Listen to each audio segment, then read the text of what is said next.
Welcome to Portland Press Herald Audio. This time, it's the first Maine Cannabis Report Live event on the subject of medical marijuana. This was recorded on March 15, 2018 in Portland, Maine. The panel included Catherine Lewis, Chair of the Board, Medical Marijuana Caregivers of Maine, Patricia Rosi, CEO of Wellness Connection of Maine, Eric Brakey, a Republican state senator from District 20, Auburn, New Gloucester, Poland, Minot, and Mechanic Falls, Peter Mourmouras, founder of The Tax Doctor, a tax and financial consulting practice. The panel was moderated by Portland Press Herald staff reporter Penelope Overton.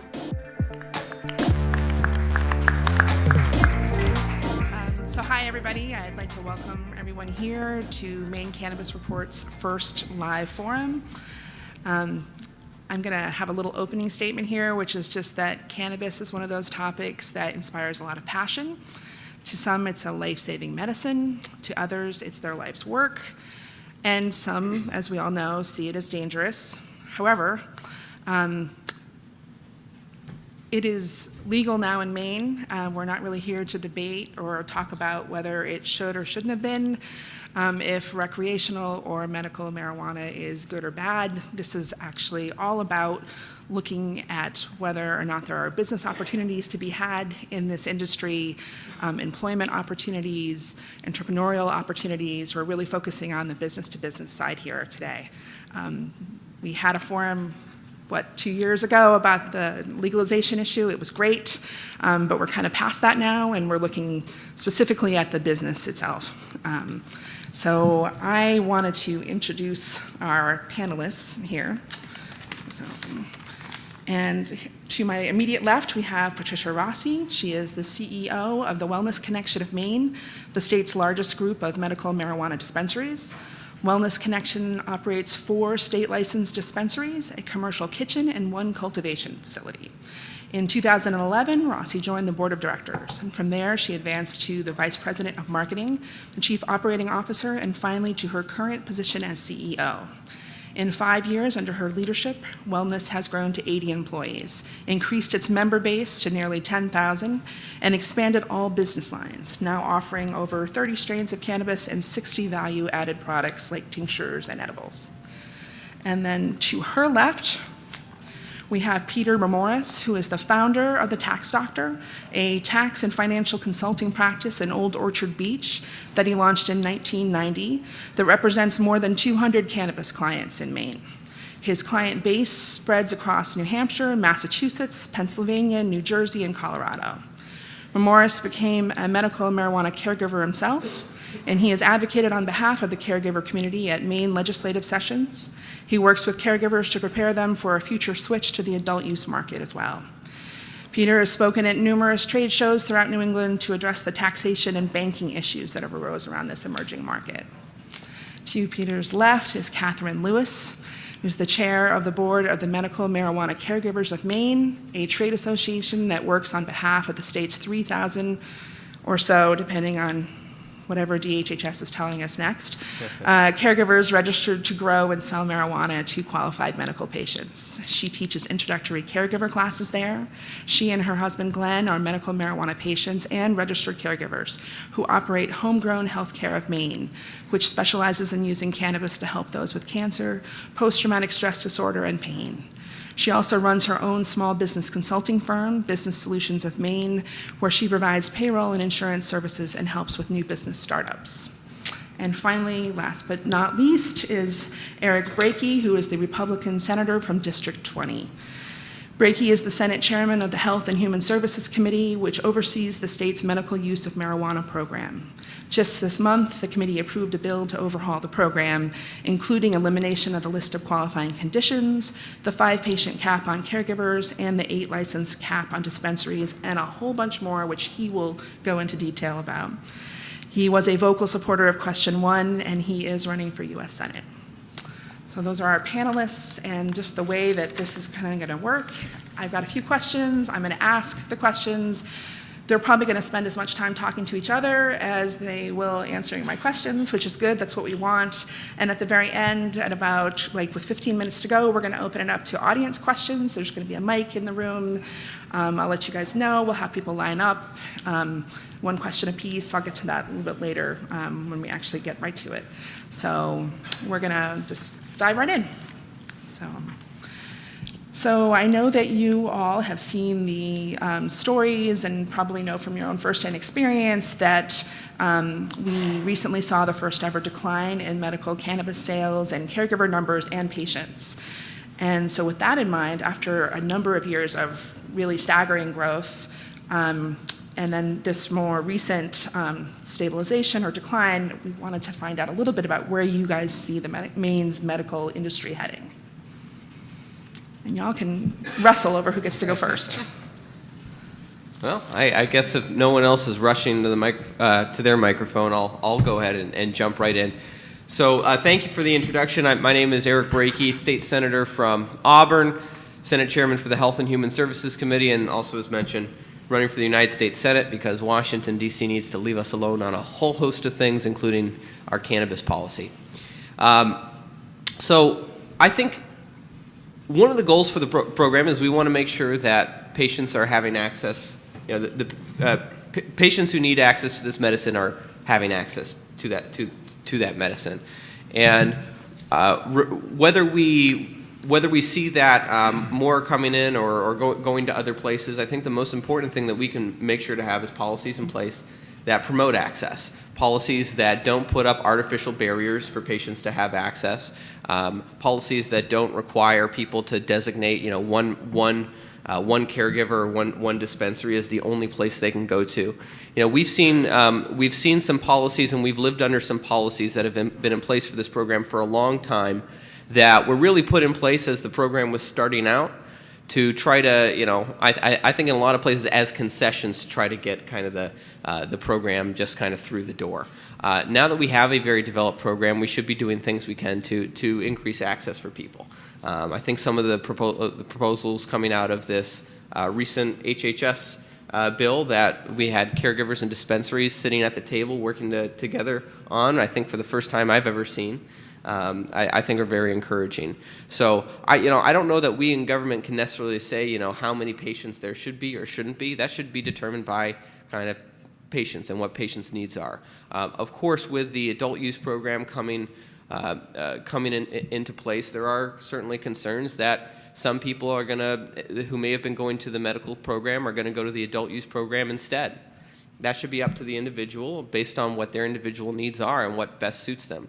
What we should be focused on is making the medical program as accessible as possible for people, so that is a viable place. That is a viable place for people to go, and is competitive with the adult use program. May I jump in? Yeah. One of the things that we're seeing at the trade association, we had phone calls from patients and caregivers alike, and some of the patients did not renew their medical cards because they were under the impression that because of adult use they did not need them at this time. And then with a little bit of education that they still cannot purchase without one, they're now starting to go back the other way. On the same side, I think that we lost maybe a few caregivers due to the concerns around the new rules being released by the department, the confusion between the adult use and the medical programs. And I think some people are just holding off, waiting to see what's going to happen. And yes, as Eric had said, there are some people that will look to move to the adult use market more so than the medical side, just for their own interests. And and that's as it should be, that people who have been working within the program, should have that opportunity if they so choose. But I think a lot of it is really just the confusion, that instability that's going on in the market right now. And then of course we had the federal conversation with Sessions talking about the potential of prosecution, and a lot of people are frightened of that. So we have a lot of work to do still on the local level as well as on the national level. I believe there's a room for medical and adult use to coexist. We've seen that in other states. I think the foundation for these two markets to coexist is clear harmonization, but also a clear policy. So I commend Senator Breaky. We're currently at the legislature.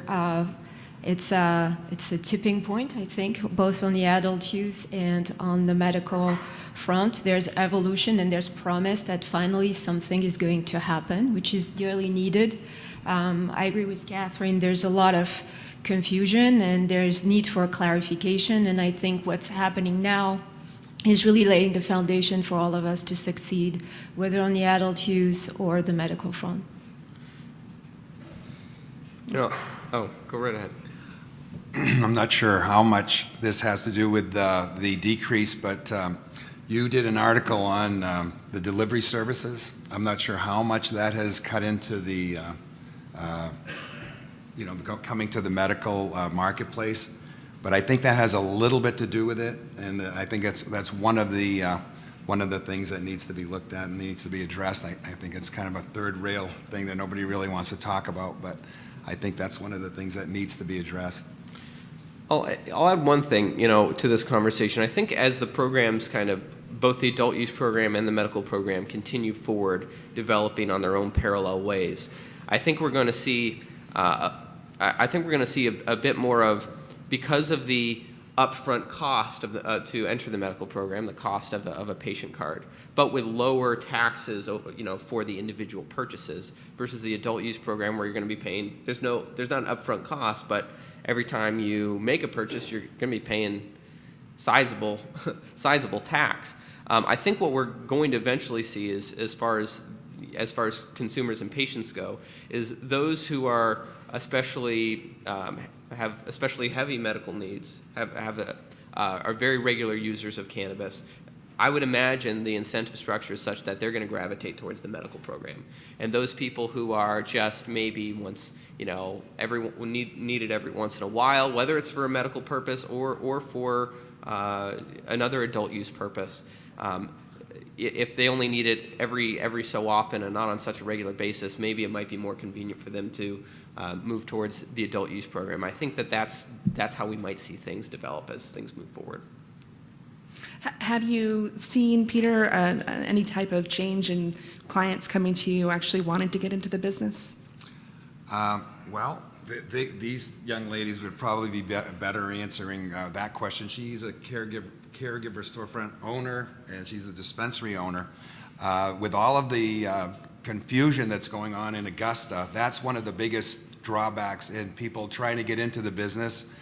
They really don't know what's going on, and it's when they come to me and try to let's set up a business plan with what's going on up in Augusta, it's very difficult to try to do anything. I think where Catherine already has a storefront and there's a dispensary already in place, that they'd probably be the ones to answer that one. My new business formations around the industry has slowed down slightly right now, but there's more people calling with questions. So less people pulling the trigger right now, but more people investigating the options.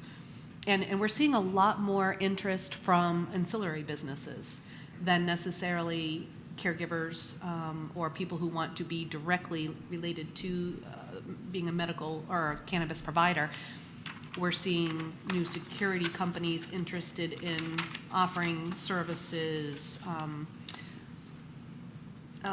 electricians and plumbers. And, thank you.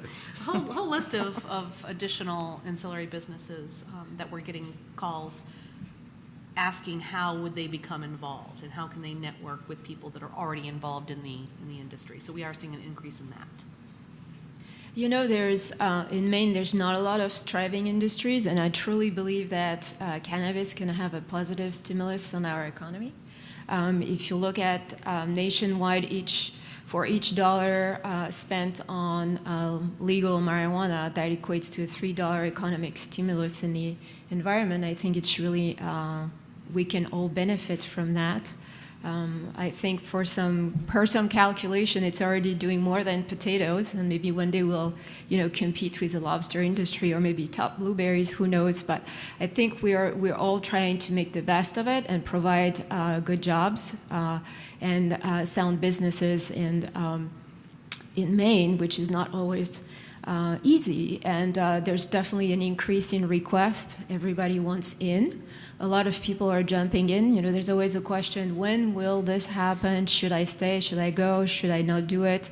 If you look at the Maine Real Estate Association, I think we have a all-time low rate of vacancy for warehouses in Maine, which is less than 2%. So I think a lot of people have already jumped in and are trying to make the most of it. But there's definitely a plethora of opportunities, whether you touch the plant, you do not. There's really a lot of opportunities. So let's talk about that. Employment opportunities came up twice here. If people out in the crowd are interested in finding out what kind of opportunities for jobs there are in this industry, let's talk a little bit about that, but both plant touching and not, especially if the Health and Human Services Committee bill gets approved and caregivers are able to hire more than one employee. So let's talk a little bit about the options. Yeah. Basically, what I did is I made a list of folks that are benefiting now from the industry and who I believe will be benefiting in the future. We've got what you just said, the realtors. We've got electricians, carpenters, plumbers, security, people that are consultants that are setting up grows. We've got bookkeepers, accountants, lawyers. And this is a joke. I told her I was going to make jokes, but wellness's largest expense, which is lobbyists. Just a joke. And then who will benefit in the future? Engineers that are needed to sign off on extraction labs. We've got banks. My son and I have worked with Seaport Credit Union, where we've actually set up a way for caregivers to give deposits. We are able to bring in their sales tax forms and do their income tax returns, bring them to Seaport and have them actually deposit cash into the Seaport as a deposit. And then anyone who's involved in the seed to sale process. And from that we mean software experts. We've approached Southern Maine Community College and tried to set up see if they were interested in setting up a software program where students could come in and actually learn from a software developer, have a software developer bring to Southern Maine Community College a software program, and have students actually learn the actual program from start to finish. Packaging companies, labeling companies, nurseries that start clones for individuals that want to just buy basically 6 plants to start their own start their own grow. We've got trim crews. We've got regulators that are going to be working for the state. So basically, this is where we see everything heading. The seed to sale is going to be allowing for a lot of industry growth, and this is where we see the future. And there's definitely a lot of opportunities job-wise, and these are great. I think there's another qualifier for entering the cannabis industry. It's not for the faint of heart. There's a lot of changes all the time. Everything changes on you, compliance, regulation, a lot of things. And it's still federally illegal, so not everybody will entertain jobs, but there's definitely a lot of opportunities. And I'll say I know in the legislation coming out of the Health and Human Services Committee, Penny, you mentioned one item of it is we're changing something that's in statute currently, which is currently in statute, a caregiver is allowed to have no more than 1 employee, which never made sense to me. I don't know why when we say, every politician loves to come out and say we want to create jobs and we're for creating jobs, but apparently in this particular case we only want 1 job created per person, and that never made sense. Especially when we know, it's talking with a lot of caregivers, it's not necessarily you need 1 person year-round. Maybe you need 5 people at a particular time when you need to harvest your crop, and you need people to help trim and do everything there. So we're looking to eliminate that cap and allow people to hire the number of employees that they decide that they need, rather than having that come from some government dictate. That's been the bane of my existence since the beginning of this program, 1 employee. Every class I teach, that's been something that we've been discussing, and we'll be glad to see that lifted. It does not make sense, especially if there's anybody left in the state of Maine on unemployment. And with our unemployment system the way it is right now, it's inexcusable. So we are going to be making those changes. There'll be more employees that will be allowed. But for those who are interested in getting involved in this industry as an employee, I get people who bring me resumes all the time. The one thing you have to remember is there are requirements. So you do have to register with the state of Maine as an employee. You have to have a background check, so they're looking for a felony drug conviction in the last 10 years. And one of the other things that I would encourage anyone who's interested in getting into the market to do is to actually do some research on cannabis, the pros, the cons, the potential side effects, the potential health benefits. Because when you're talking to someone in the industry, you should know what you're talking about. You should be able to answer basic questions. It's going to be very important that you know even just the basics 101 on cannabis, both for adult use and medical. And what about as far as the entrepreneurial requirements? If you want to get into the business, what are we looking at under state law? What are you required? Do you need to be on the medical side a Maine resident? For how long? Or is that only on adult use? Let's talk a little bit about how homegrown this is actually going to be. If you're talking about the medical side of things, there is no residency requirement. You do, other than you have to be a resident of Maine. You have to be able to pass the background check and then apply. The dispensary licenses have not been open since the beginning. So at this point, that's not there. However, there is a provision in the bill that DHHS is working on that would open up a few more slots for dispensaries to be opened. Yeah, let me hop in and touch on that. I've been a big advocate for trying to reduce as much as possible the artificial barriers to entry for people into this industry. Especially, we see a lot of insurmountable barriers to entry on the dispensary side of the industry. The obvious one being there's only 8 licenses. There've only ever been 8 licenses, and those 8 licenses were gobbled up a long time ago. And I think this is actually fundamentally one of the greatest mistakes that we made in the development of the medical cannabis program was there were only ever 8 dispensary licenses, and you had an unlimited amount of caregivers. And when caregivers were ready to grow their business and go to the next level, there was no very clear legal way for them to do so.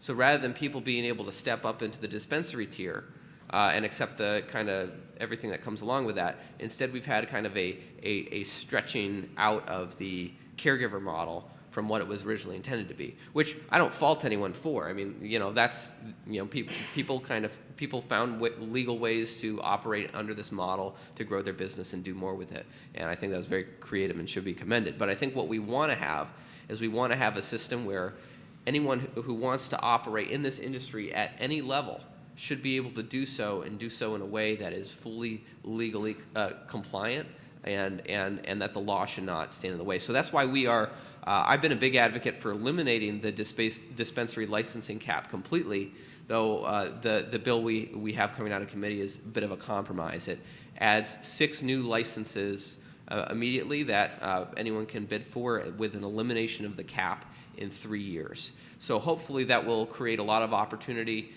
both on the dispensary side of things for dispensaries who'd like to maybe have some more locations and grow their business, but also an opportunity on the caregiver side of things for caregivers who are ready to step up to that next tier, who don't want to be limited by 30 plants and would like to be able to go to the next level. I've seen so much over the 4 years that I've chaired the Health and Human Services Committee. I've seen this almost like this tribalism between the caregiver side of the industry and the dispensary side of the industry that has really held us back. I've seen so many proposals to put the industry bring the industry forward that have failed because we were divided. And I've seen times when we've stood together and been united that we've been able to make real progress.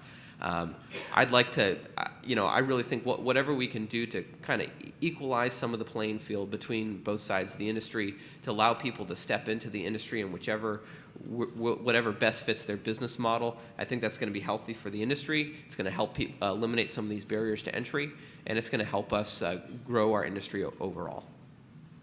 I'd like to just play devil's advocate, even though I've been a strong proponent for the ability of the medical program to grow and to provide additional opportunities on the business side of things.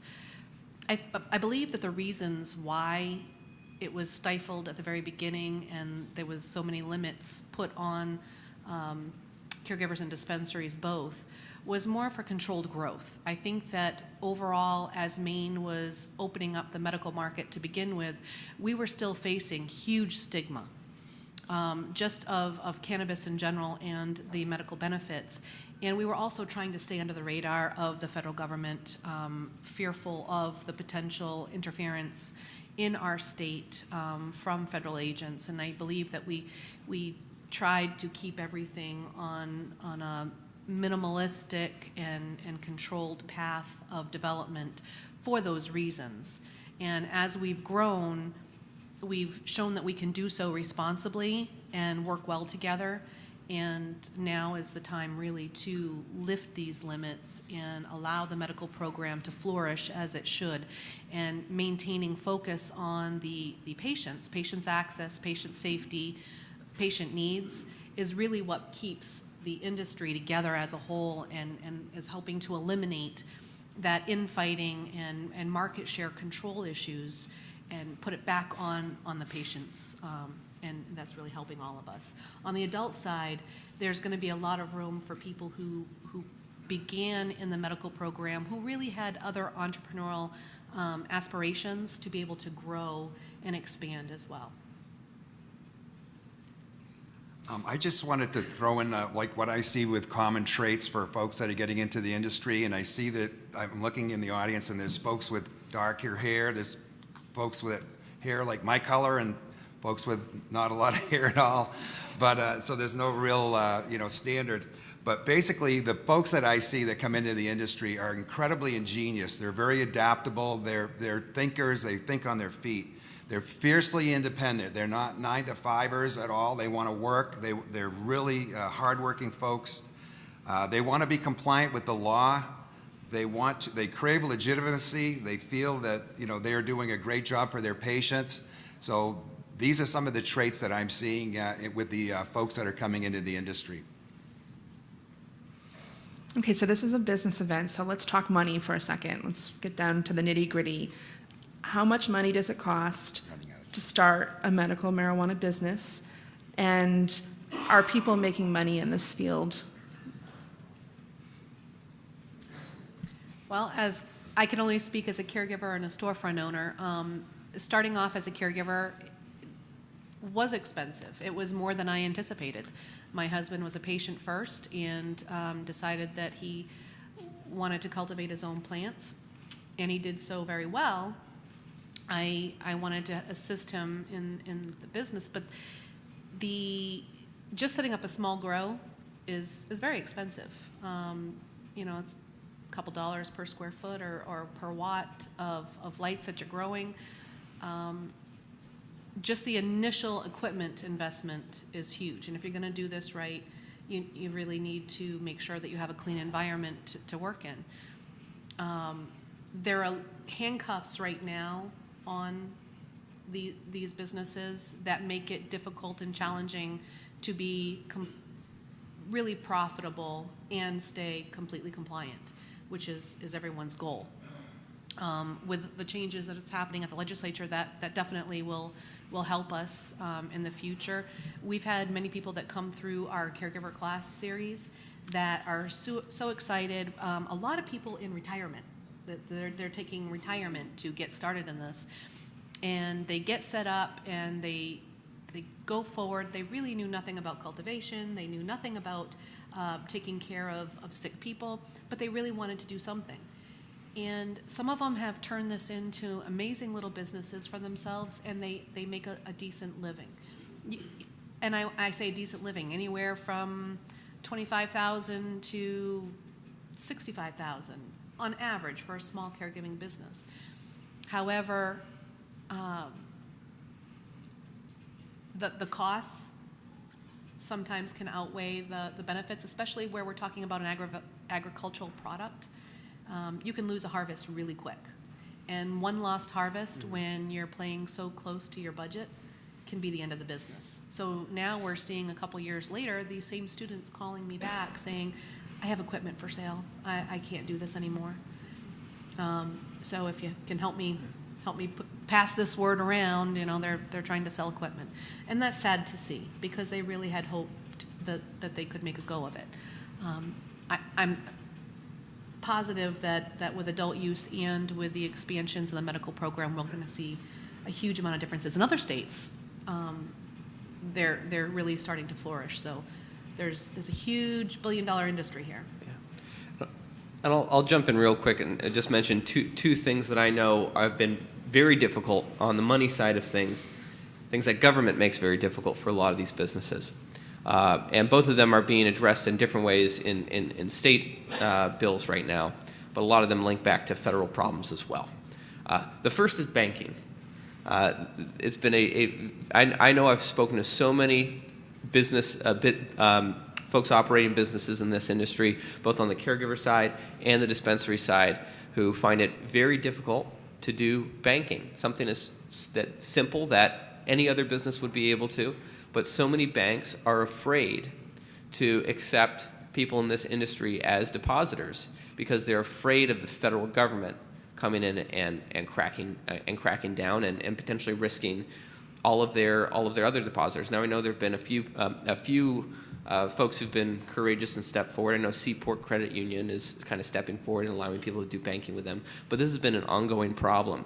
It's a problem.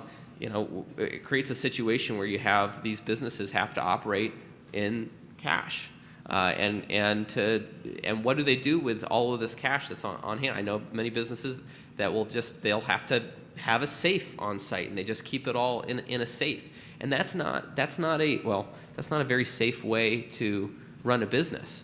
That can make people targets. Anyway, so that's an ongoing problem, and a lot of that comes from the federal level. There is a bill before the legislature actually came out of a different committee seeking to maybe see what we can do on the state side there. Senator Jim Hamper is sponsoring. That's on the table right now in the Senate. But another problem beyond banking is the simple ability to deduct your expenses, something that we take for granted in every other business. I mean, this is just a common thing. Businesses are able to deduct their expenses on their taxes, unless you're a cannabis business. I know one cannabis business operator who told me that because of this, and this is really coming out of federal law, but it's paralleled in state law. Because of this, he's essentially paying 85% taxes. 85% taxes is what he's paying to be in compliance with the law. I mean, that's ridiculous. How do you stay in business when you're paying an 85% tax rate? Well, part of the way you stay in business is you have to charge your patients a lot of money in order to accommodate that, and so that the buck gets passed on to the patients. So that's something that we need to change. That's something that needs to change on the federal level in Washington, D.C., but it is something we are trying to change on the state level as well. In the bill coming out of the Health and Human Services Committee, we do put a provision in to allow people to deduct their expenses on their state taxes. I think that will make a difference. It doesn't take us all the way because we have to address what's going on in Washington, but I think that would be a step in the right direction. We've all fought with the 280E rule, and that definitely needs to be changed on a federal level. Right now, cost of goods sold's really the only place that we have for deductions as small businesses. But there are a lot of other businesses involved in this industry that doesn't apply to. Like the grow stores and the electricians and the HVAC. HVAC people, we need you. You're in short supply. A lot. I think for everybody that wants to touch the plant or the medicine, you have to make sure you have enough operating, you can cover operating costs for a while. This is not as easy as it sounds. It takes a while before you even break even. And God forbid you don't have a harvest failure or anything like that. And this is going to get steeper as regulation and compliance and all those things are going to settle in the industry. So, and also don't underestimate, the bank, the insurance. The question is not will you lose it, is more when you will lose it. That happened to us. numerous times, and there's all those hurdles that come along the way.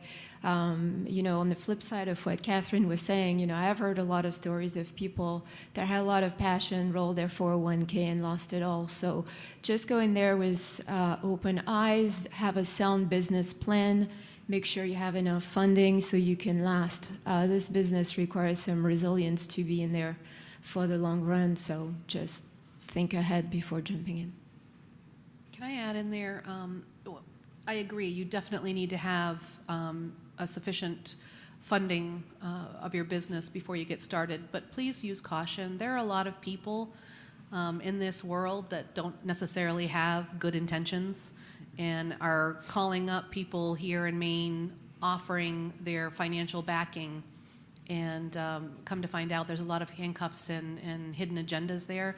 So please make sure that you verify funding sources and have a strong business plan. Work with local professionals to help you with that. Don't go it on your own, and don't go for the cheap, easy way out because it's not always in your best interest in the long run. So please use caution. There's a lot of services here in Maine for Maine businesses. Not that people from out of state are bad, or that they shouldn't be able to be involved in our industry, but we don't want to see our cannabis industry given away to major corporations, out-of-state interests. We want to make sure that Maine holds on to that. We've given away our forestry industry, our shoe industry, textiles, even our seafood industry. So please make sure that you're paying attention to that here. It's very good. Things that you might want to consider is when you're starting up is what part of the industry are you going to be in? Are you going to be a cultivator? Are you going to be an extractor? Are you going to be, what part of the industry are you going to be in? How big do you want to get? And the amount of money that you've got to start up, to be able to, cover yourself if you're going to be staying into the industry for a while. But I really like what Catherine just said. That's a very, very important point.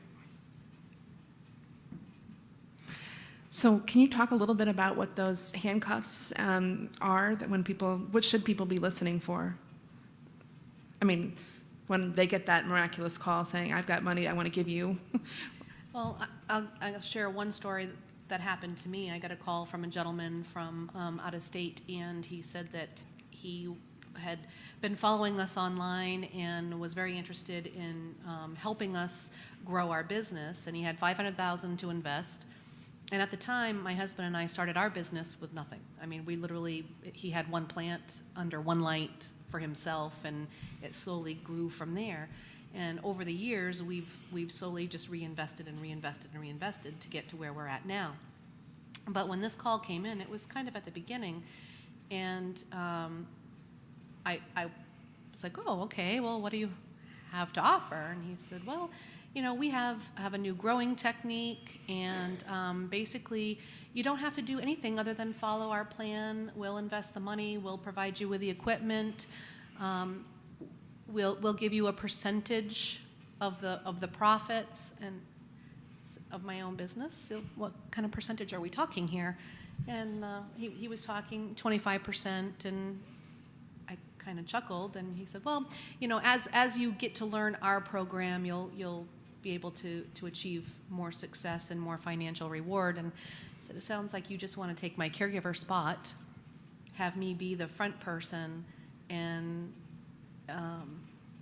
he's like, well, basically, yes, you just have to do what we tell you. And I said, okay, well, first of all, that's not going to work. And it's really probably skirting legal anyway. So if they're talking about taking a great percentage of your business, if they're talking about you just being the card holder, that's a huge red flag. Or if they mention anything about you needing to have residency, how long have you been in Maine? How long have you been a caregiver? When they start asking you those questions, it's more they're just looking for a foot in because of the residency requirements. That's why they're there to begin with. So you just want to be kind of cautious. Who are these people? Where is the money coming from? these are questions that you need to ask. I'm not exactly sure what the warning signs would be because I haven't had a lot of experience myself, but I do know that there are a lot of questions that you need to ask and find the intent and where the money's coming from. So we've been talking a lot about the caregiver side because I think that's an easy way for people who initially want to get in to enter into the industry. But with the additional licenses that might become available through the committee bill, there will be dispensary growth as well. Can you talk a little bit, Patricia, about where you see that going? And I've got to ask, is Wellness interested in one of those additional licenses if they come to pass, but where do you see the growth on the dispensary side coming? Well, that's so I will answer first the question everybody's wondering. Will we apply for another license? I don't know yet. It's a very new development, and we're considering it, so I do not have an answer on that. There's definitely room for more dispensaries. This should have happened much earlier. It did not, and created a lot of the market the way we know it. There's definitely room for more dispensaries, and we can all thrive from that. I just think that as now there's also a wholesale business and processor license, don't just view the world as we know it as caregiver versus dispensary, because this is not the right way to look at it. There's going to be many more opportunities that do not come just from that. So I think, yes, there will be more dispensaries. Yes, caregivers will have storefronts. That's just the front end and the retail part of it. But there's all the back end that will also develop tremendously. So. You're going to see with the LD 238, which was Senator Brakey's bill for processors and manufacturers, you're going to be able to do what you do best. So we'll have chocolatiers in the state of Maine who want to make chocolates. There's a lot of consumable products that patients and adult use people alike are going to be looking for. So there's going to be a lot of opportunities around manufacturing, extractions, labs, testing. We desperately need testing labs here in Maine, more access to that. But we want to look at the different ancillary businesses that will support the community. It's not just the caregivers or dispensaries or adult use retail. There's going to be a lot that goes into it. We need a lot of products and services that are currently only offered out of state or in very small availability here in Maine. Yeah, this is something that we will see. I mean, presuming these bills pass, this is something we will see developing in the industry over the coming years. Is these two? Well, one, we'll finally be getting kind of legal authorization for testing labs to operate in the state, which I think is something that's very needed. But also, as Catherine mentioned, processors. We are kind of we're creating a separate license, kind of a processing license, so that if someone doesn't, you can currently process as a caregiver, as a dispensary, but if you don't want to deal with growing and sales to patients and all that, if you just want to focus on processing, being the chocolatier who makes the chocolates or makes the tinctures, you can get this separate license to focus just on that. I think that's will be a strong positive thing for the industry. I think that the more we allow people to pursue the kind of business model that they themselves, want to pursue, rather than pushing people into kind of a pre-designed model that they have to comply with. I think the more we have freedom there for people to operate their businesses they choose, the better, and the healthier the industry is going to be, and the better patients will be served. I had so many other questions I want to ask, but because we started a little bit late and we've only got the room for so long, I wanted to sneak one last question and then turn it over to the audience to ask questions. But the last question I had was kind of it's a sum up, but what are the top 3 things that a medical cannabis entrepreneur would need to have lined up to get into the business? I know we've touched on this a couple times, but sum it up. What do they need to walk out of here with knowing that they need to have? I'm going to push our industry, of course. You need a good accountant, you need a good lawyer, and you need a good banker. Other than that, when you go from there, you're going to need the will to be able to, to pursue what you're doing. And other than that, I'll let I will go for a sound business plan, enough capital or fundings, and a whole lot of problem solving / resilience. Well, she took some of mine. The business plan is really important with finances, so you know where you're going to start. You need goals as to where you're going to end up. You need a good team of people around you, the consultants, the banks, the attorneys, accountants. Don't try to do it on your own. It's definitely too complicated because not all of the restrictions are going to be lifted this session. We're working on it, but you need to know where you're going and have the right people surrounding you to get there.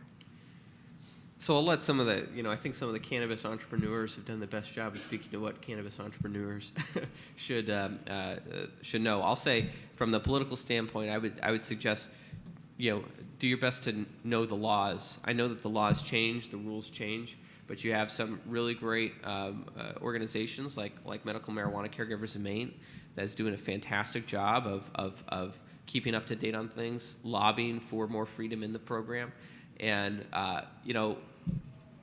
you don't want to find yourself in that situation like we recently saw, in the newspapers where you have federal agents knocking on people's doors, and you don't want to find yourself in that spot. So know what the laws are, and especially what the state laws are, and if you're in compliance with those state laws, then you can be protected by those state laws. If you find yourself outside of those laws, if the federal government comes knocking, state law will not be there to protect you. Just add, the education is huge, and there are classes that are offered throughout the state. MMCM offers them themselves. There's a trade show coming up June 2nd and 3rd that has a lot of different vendors that you can get information, educate yourself before you jump in. There's a lot to know about this.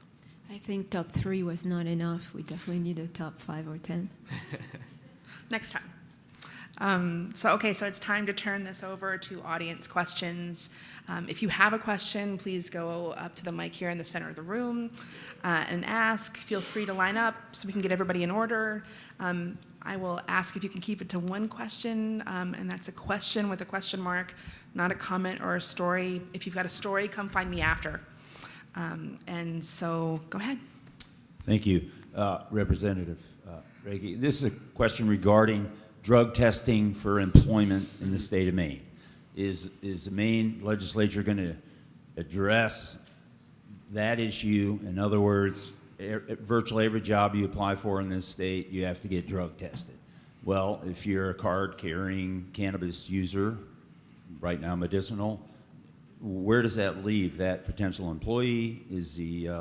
Are your committees looking at that? Yeah, I'm happy to speak to that as best as I can. I think that a lot of those are issues that are being handled in other committees like the Labor, Commerce, Research, and Economic Development Committee, as well as the MLI Committee in regards to the new adult use program.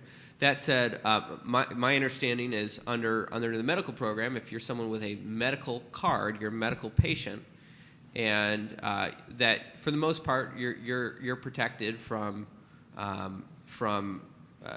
these drug. If you come up with cannabis in your system and it's through the medical system, you're protected. Now, we'll say obviously though there are certain jobs where I think employers may have a real interest, and not just sometimes based on reefer madness or anything. Sometimes there are jobs where employers have a real interest in wanting to make sure that their employees are cannabis free. I mean, maybe they're operating heavy machinery, and that could be a real concern. I mean, myself personally, as I think that employers should have the right to set their own policies, and if we don't like that policy, we should work through the market to encourage them to change that policy. But I think that government can't always predict what the individual needs of every individual job might be, and I think it's best to leave that up to the employers to decide. Hi, excuse me. My name is Mark Goodwin. I'm a medical caregiver. Not every town is amenable to medical marijuana, and I know that the city of Saco recently had an issue with the state over zoning, where they, to get marijuana out of residential areas. I also know that in this new bill, there's retail stores that are allowed by medical caregivers, but there's also local zoning around that. Now, does this mean that towns can prohibit retail medical marijuana establishments? It's a very good question, and the short question is no. The short answer to the question is no. We are clarifying in this proposal, which we've worked on with caregivers and dispensaries. We are clarifying some of the authority that municipalities do have in regards to zoning, in regards to allowing them to require home occupation licenses in certain cases where people are running a business out of their home. But we have been very clear that that while we're clarifying what municipalities can do for regulation, they are only going to be able to regulate these businesses the same as any other business that already operates in the municipality. So they cannot come up with ordinances, they cannot come up with policies that would target and prohibit caregivers. That would be outside of the scope of what is in this law. And I know, I don't know if Catherine may have anything that she could add to that as well. Basically, the provision that was added states that municipalities have the right to regulate and zone for businesses. The trade association supported the language in that they could be treated like any other business, the retail establishments and the commercial grows, but not prohibit caregivers who cultivate in their own homes. We wanted to make sure that the small caregivers are protected. Go ahead. Great, thank you. My name is Sam Milton. I run a company called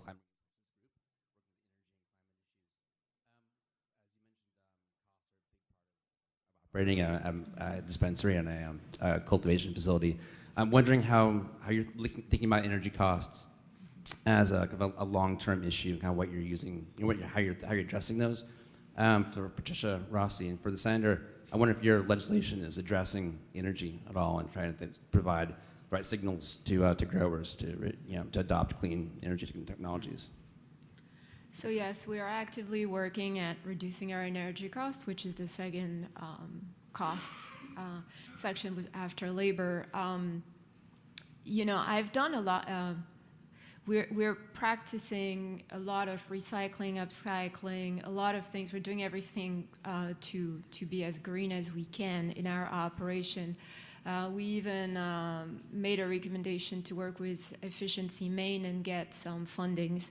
But unfortunately, as of now, and I think it's really sad, Efficiency Maine has decided that they would not give any grants to anybody in our business. And I think this is a tremendous barrier to access for any of us participants in this industry to be able to lower how much we take from the grid and so on and so forth. So I hope one day soon Efficiency Maine will reconsider their position. I have not given up yet, but it was really sad because that would help us with all those projects.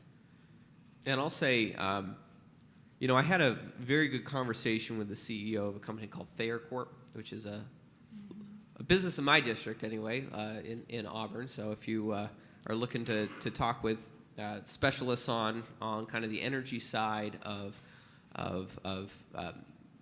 cannabis, they're experts on that. But I was talking with the CEO there, and he had a very, I think, good insight, something I hadn't actually thought of, and I was personally tried to take this into account as we were crafting this legislation, which is I want to make sure, one of the concerns that often comes up is these kind of caregiver collectives that have been popping up outside of the bounds of the law, and for various reasons, these kinds of collectives can't operate.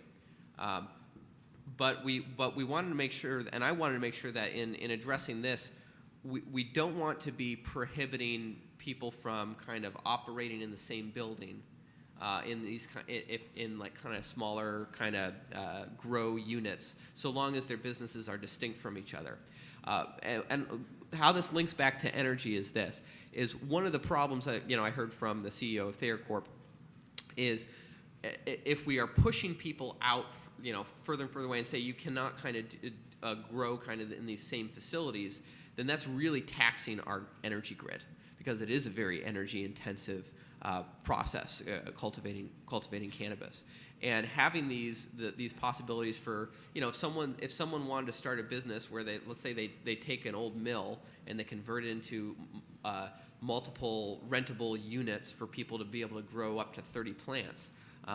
That's something that is much more efficient for the energy grid, because you have it all in one place. You can have it in the areas where energy is more readily available, and we're not taxing our energy grid. So I wanted to make sure in this legislation that we did not do anything to accidentally make that more difficult for people, and I think we've managed to make sure that's can continue on.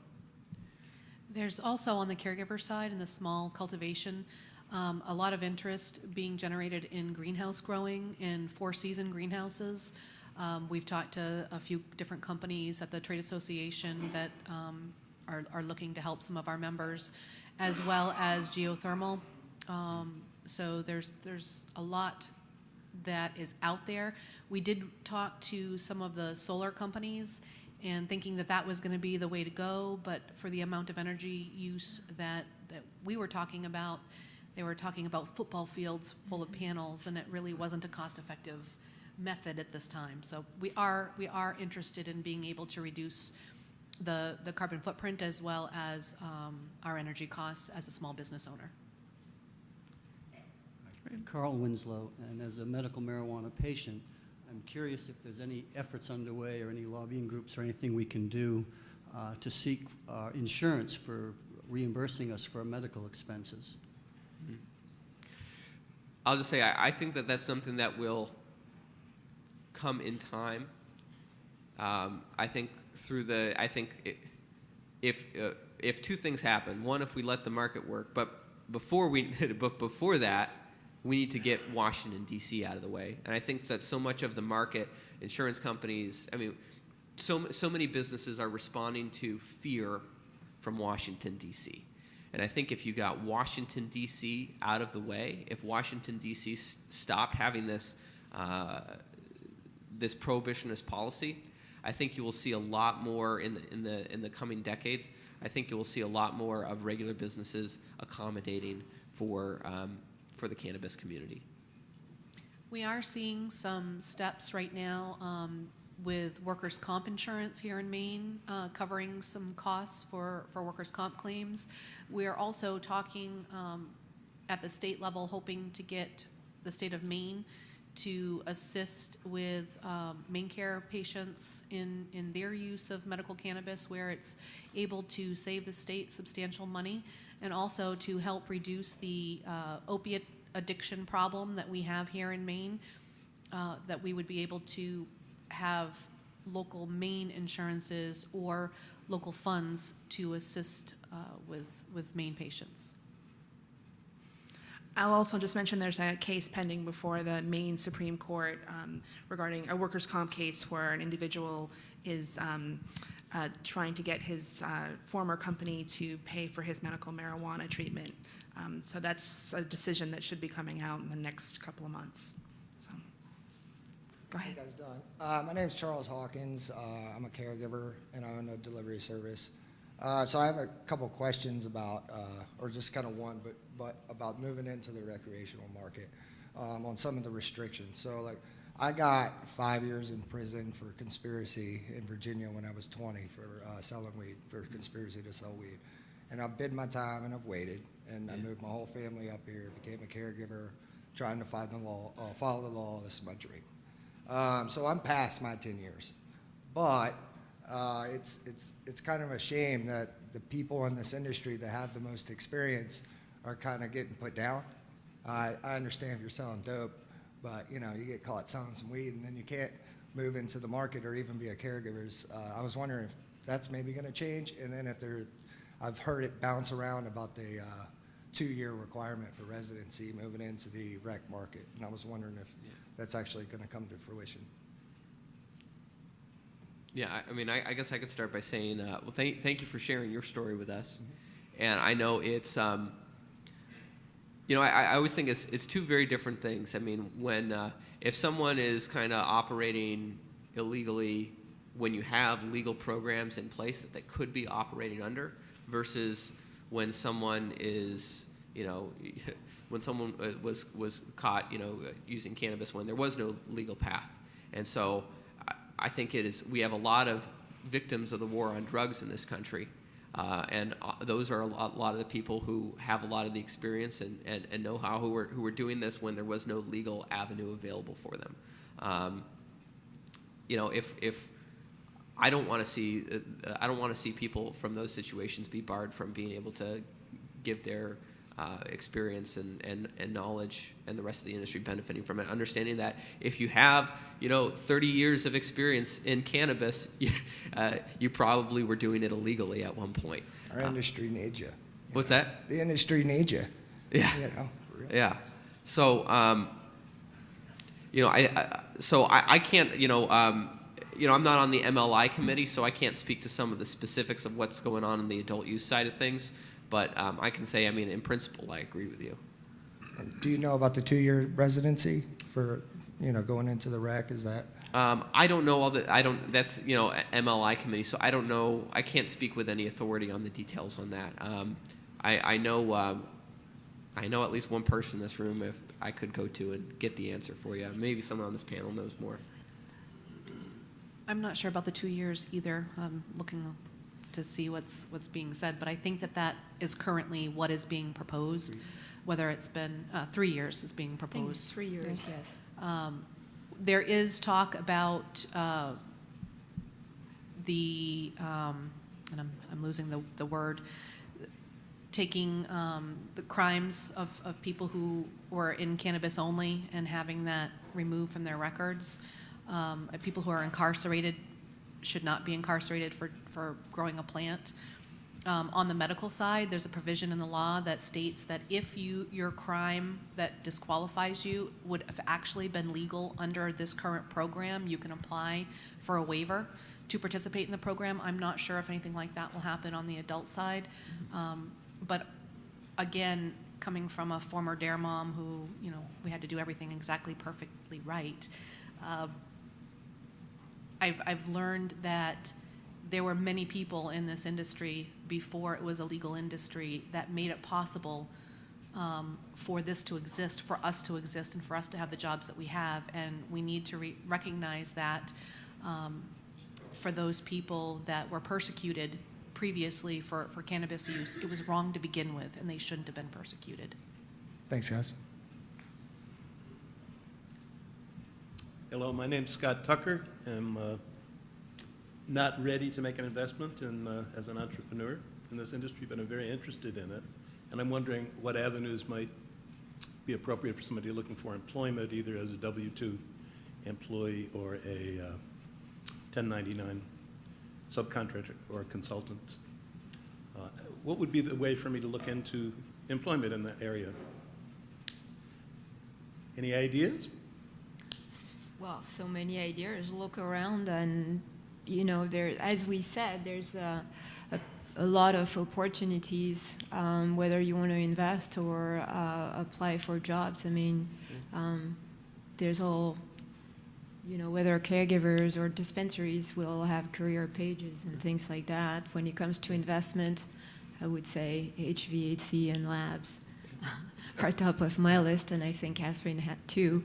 But there's a lot, so maybe that's a conversation we can have. I guess I ask anyone in the room hiring?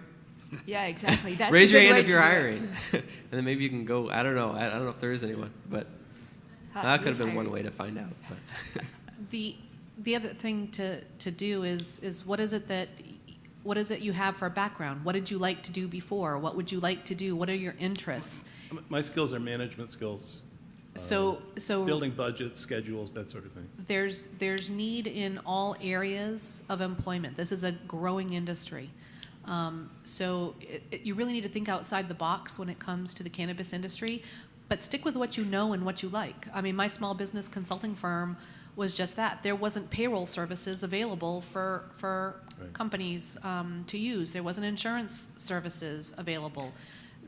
I didn't know who to go to start my LLC, so I started a company that starts LLCs. I did what I knew, and I grew into what I love. So it's just a matter of what your passion is and what your experience is. Start with your experience, and put together a resume and brainstorm ideas. Reach out to different trade associations. Reach out to those that are already in business. MMCM has networking meetings every month. We have them in 4 areas of the state: Bangor, Portland, Boothbay, and Augusta. And so basically every week you can go to a networking meeting and meet with other like-minded people. It's not much to become a member of the trade association. I think the basic membership is only $50. Okay. Thank you. Hi there. Thank you for your time. We're talking about looking toward the future and whether it's related to business expenses or how the market's going to go. And it was touched on for just a minute, but I'm hoping we could elaborate a bit on software. So I'm certain that the Wellness Connection probably uses some sort of seed-to-sale tracking software, and likewise, the state, I assume, will be instituting a software of choice, as I believe other states have.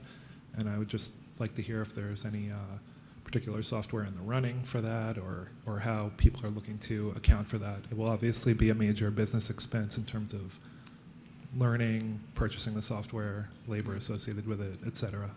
So I can say very quickly, I know in our conversations around seed-to-sale tracking in the Health and Human Services Committee, at least for the medical program, I can't speak for the adult use program, I mean, it was very much our desire to want to make sure that no business is going to have to spend a lot of money to buy expensive software.